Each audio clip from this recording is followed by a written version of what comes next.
Assalamualaikum warahmatullahi wabarakatuh. Halo semuanya, selamat siang, selamat sore, dan selamat malam.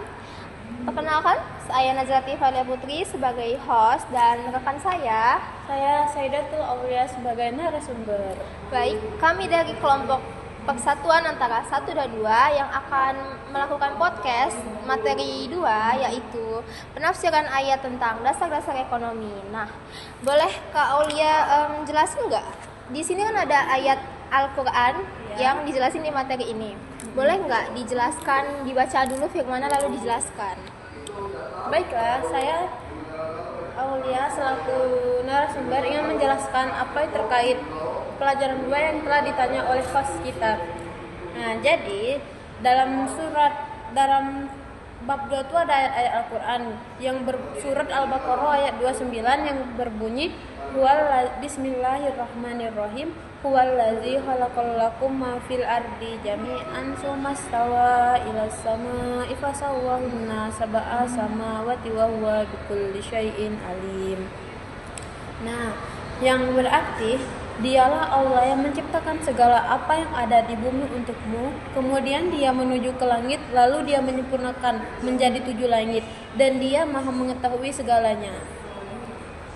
Nah, di dalam tafsir Al-Misbah, Profesor Dr. M. Quraish Siba menguraikan makna umum ayat di atas sebagai berikut. Bagaimana kalian kafir, padahal Allah bukan hanya menghidupkan kamu di dunia, tetapi juga menyiapkan sarana kehidupan di dunia. Dialah Allah Subhanahu wa Ta'ala yang menciptakan untuk kamu apa yang ada di bumi semua, sehingga semua yang kamu butuhkan untuk kelangsungan dan kenyamanan hidup kamu terhampar, dan itu adalah bukti kekuasaan Allah. Masya Allah. Jadi di dalam tafsir Misbah ini sudah dijelasin ya, untuk kelangsungan hidup baik itu ya. Boleh. Baik, boleh nggak sih dijelasin secara lebih rinci mungkin dari per ayatnya gitu, sesuai kemampuan Kak Auli aja. Nah, maksud kan kita bertanya ya, jadi di surah itu kan firman Allah yang ada huwallazi khalaqal lakum ma fil ardi jami'an kan. Dialah Allah yang menciptakan segala yang ada di bumi untuk kamu. Dipahami oleh banyak ulama sebagai menunjukkan bahwa pada dasarnya segala apa yang terbentang di bumi ini dapat digunakan oleh manusia, kecuali jika ada dalil lain yang melarangnya. Nah, sebagian kecil ulama tidak memahami demikian. Mereka mengharuskan adanya dalil yang jelas untuk memahami boleh atau tidaknya sesuatu. Bahkan ada juga yang berpendapat bahwa pada dasarnya segala sesuatu terlarang kecuali kalau ada dalil yang menunjukkan izin menggunakannya.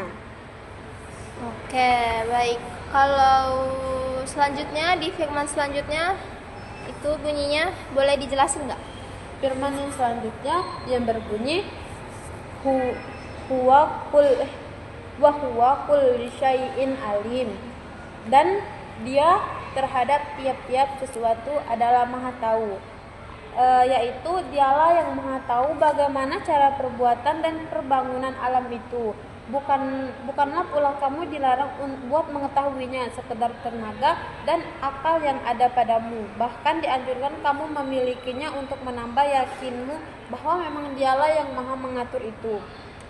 Dan dari ayat ini pun dapatlah kita mengerti bahwa penyusunan Allah atas alam, baik penciptanya bintang-bintang termasuk bumi ini maupun kejadian langit, adalah memakai zaman dan waktu, dan yang terletak di luar daripada hitungan masa dan tahun kita kini.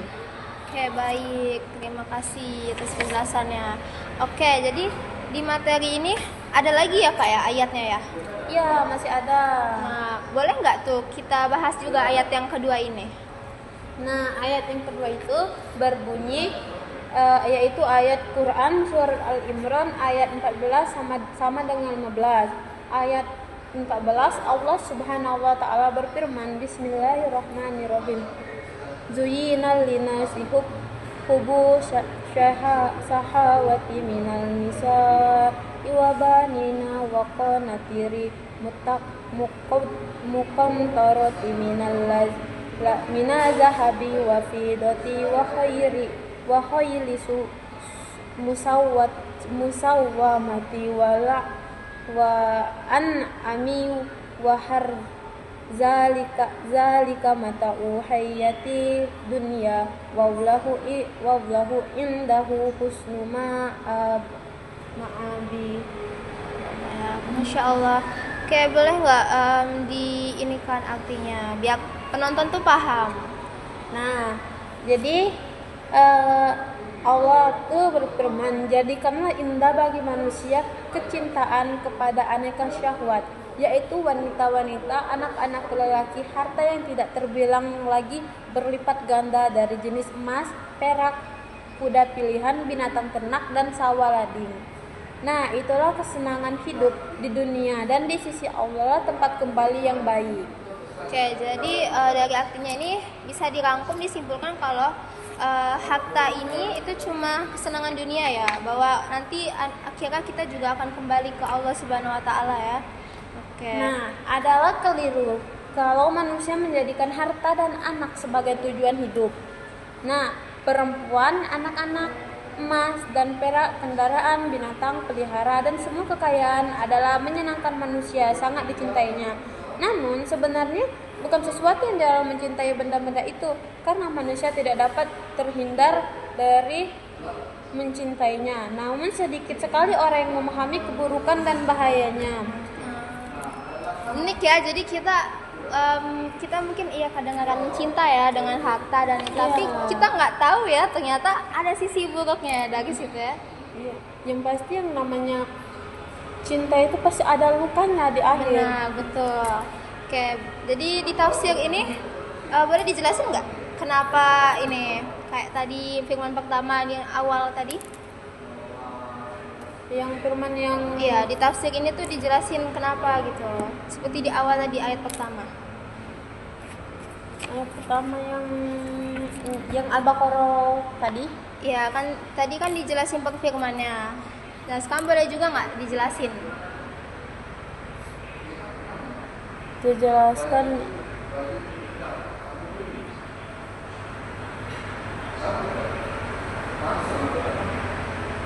nah, penjelasannya itu kan Allah tuh menciptakan semua apa yang kita sebagai manusia butuhkan, pasti selalu Allah lengkapi.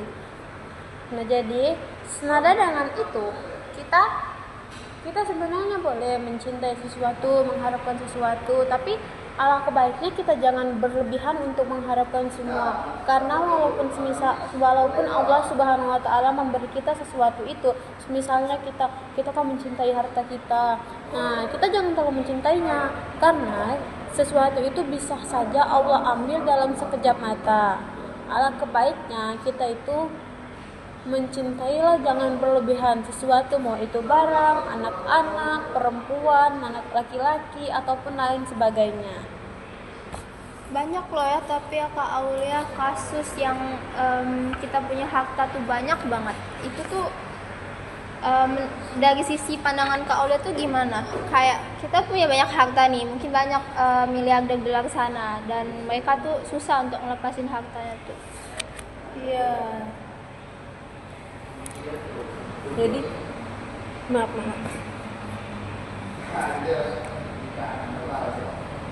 Iya sih, emang sekarang kan lagi banyak sekali ya, banyak seperti miliarder di luar sana yang bergelimpangan harta kan. Apalagi dengan kekayaannya yang meninggi, jadi dia tuh memandang orang yang di bawahnya rendah. Tetapi itu sangatlah boleh sebenarnya, tapi kita tuh tidak boleh memandang orang tuh dengan rendah, dengan kita memperlakukan mereka layaknya sampah. Itu adalah hal yang buruk sebenarnya, karena roda kehidupan tuh berputar. Terkadang Allah meletak kita di atas, kadang juga Allah meletak kita di bawah. Alangkah baiknya kita bersyukur dan jangan lupa untuk kita bersedekah kepada orang yang benar-benar membutuhkan. Jadi kalau misalnya kan amin ya, kita kaya, banyak uang, banyak rezeki gitu kan. Nah, itu supaya kita tidak terlalu tinggi gitu egonya, mungkin tidak terlalu sombong, aku kaya nih, banyak duit gitu. Itu gimana sih kita? Coba bisa nggak? Gimana ya?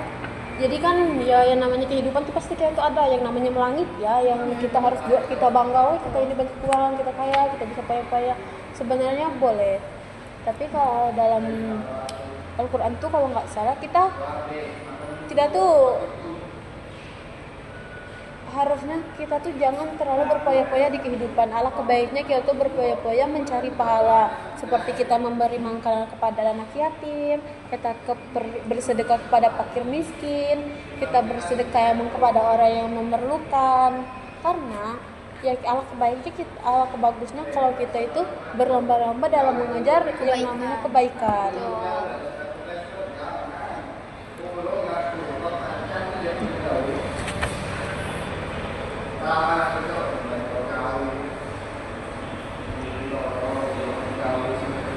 Nah, jadi ini kan tadi lanjutan yang harta ya. Ada yang surah bunyi suratnya Bismillahirrahmanirrahim. Innama amlaku wa addukum fitnah wallahu indahu ajru azim. Sesungguhnya hartamu dan anak-anakmu hanyalah cobaan bagimu. Nah, dan di sisi Allah lah pahala yang besar. At-Takhabu, surah At-Takhabu. Harta kekayaan yang melimpah ruang. Iman Ar-Razik mengatakan dalam tafsirnya, emas dan perak amat disegani karena keduanya ada alat penilaian yang berharga. Orang-orang yang memilikinya sama dengan orang yang memiliki segala sesuatu. Memiliki berarti menguasa. Berkuasa adalah salah satu kesempurnaan, dan kesempurnaan itu diinginkan oleh semua manusia. Padahal harta kekayaan yang melimpah ruah itu adalah cobaan yang Allah berikan untuk kita. Nah, bisa diambil dari sisi itu yang kita soal yang tidak boleh kita terlalu membanggakan harta kita. Jadi harta itu hanya titipan ya untuk kita ya. Iya. Jadi kita tuh hanya menjalankan cobaan yang Allah berikan ya. Jadi kita nggak boleh ya guys sombong kayak aku banyak duit, aku banyak harta ya. Berarti nggak boleh ya. Nah Kak, kau lihat gimana sih kalau ada satu gitu mungkin hamba Allah yang terlalu membesar-besarkan hartanya, itu kan pasti di akhirat nanti bakal di ini kan ya. Itu apa ya kira-kira hukumannya ya, ganjarannya? Kalau sekarang tuh kan ada di di Indosiar ya, di Indosiar yang suka yang film Indosiar yang ada lagu apa itu yang sedih itu kan, kayak dia terlalu membanggakan hartanya, jadi dia meninggal, jadi dia bisa jatuh sendiri ya kayak dia jatuh dari apa, dari tempat untuk ngubur itu. Nah keranda yang suka dibawa itu ya. Nah makanya kita itu dari film aja ya, kalau dilihat dari film Indosiar tuh ada yang mau terlalu membanggakan hartanya sehingga dia tuh mendapatkan azab ya, karena azabnya. Jadi kita nggak boleh ya guys terlalu membanggakan, karena hak itu kan titipan Allah untuk kita, dan kita yang sebagai hamba yang dititipkan, jadi kita tuh harus ngejaga ya Kak ya. Menjaga harta itu jangan digunakan untuk yang tidak baik berarti ya. Sebenarnya kita tuh boleh poya-poya, tapi alangkah baiknya kita tuh menyetarakan. Kita di saat kita poya-poya tuh ada juga kita berbuat baik untuk sedekah kepada orang yang membutuhkan, karena boleh sebenarnya seperti itu. Tapi uang harta kita tuh baiknya alangkah baiknya disimpan untuk misalnya apa, mau umroh kayak gitu kan, mau haji, mau sedekah atau mau kurban, karena apalagi kemarin tuh udah Idul Adha tuh kan. Nah alangkah baiknya dibuatkan seperti itu tuh. Tapi mungkin kalau untuk yang kerjanya masih ini ya, apalagi UMR sekarang sangat kecil ya, sekedar 2 juta. Betul. Nah Kak, ini nih satu lagi yang pengen aku bahas. Kayak kan sekarang nih kan di zaman sekarang nih banyak ya yang mungkin gajinya pas-pasan tapi kita bergaya gitu ya. Pokoknya mau kelihatan hedon lah istilahnya. Itu gimana sih pandangan Kakak? Menurut pandangan aku ya sebagai itu, misalnya kan gaji UMR sekarang 2 juta ya dalam satu bulan. apalagi kalau kita hidup di kota, kayak beras berapa, minyak berapa, belum bensin, belum token listrik ya, belum makanan-makanan pokok lainnya, apalagi kalau sekali nongkrong di kafe itu kan kayak bisa habis 100.000 ya. Betul. Nah, itu sebenarnya tuh kayak apa ya, jangan terlalu berlebihan ya, soalnya sekarang kan lagi musimnya pinjol. Jangan apalagi mungkin pay letter ya kak ya. Iya, pay letter kan berapa itu? Betul. Kalau lihat di Shopee di Shopee ya. Iya, Shopee. Nah, pay letter gitu juga ada riba ya kak ya. Iya, tidak masuk baik. dosa guys, Iya. nggak boleh. Apalagi misalnya kan aku tuh minjem uang di Najla ya. Misalnya aku minjem uang di Najla tuh, aku boleh minjam duit 100.000 nggak? Terus aku ngebalikinnya boleh, tapi nanti dibalikin 110 gitu. Iya, ada bunganya. Itu tidak boleh guys. Makanya kita harus Syududu ya. kita harus, walaupun kita tuh boleh sekali-sekali, tapi kita tuh emang udah mencukupi. Kayak untuk kebutuhan dapur udah kita pisahin, bensin dalam 1 bulan tuh udah kita pisahin, token listrik, uang emang khusus uang jajan kita tuh. Nah, baru kita boleh untuk kemana-mana gitu. Betul. Oke, baik kak. Terima kasih atas penyampaian materinya ya. Benar-benar edukasi yang bermanfaat. Apalagi kan kita nih Gen Z ya, yang mungkin duit tuh yang bakal suka diubah yang enggak gitu kan. Terima kasih banyak nih atas penyampaiannya. Oke. Baik, sekian sampai sini saja podcast kita hari ini. Saya selaku Najla Latifah sebagai host meminta maaf bila selama acara podcast ini saya masih kurang baik mungkin ada yang bisa Kak sampaikan? Dan saya sebagai Aulia ya, selaku narasumber, saya mohon maaf juga jikalau penyampaian saya kurang mantap, kurang bagus ya, ataupun kurang dimengerti. Nanti bisa tanya lagi kepada kami berdua. Oke, baik. Terima kasih sekian. Wassalamualaikum warahmatullahi wabarakatuh.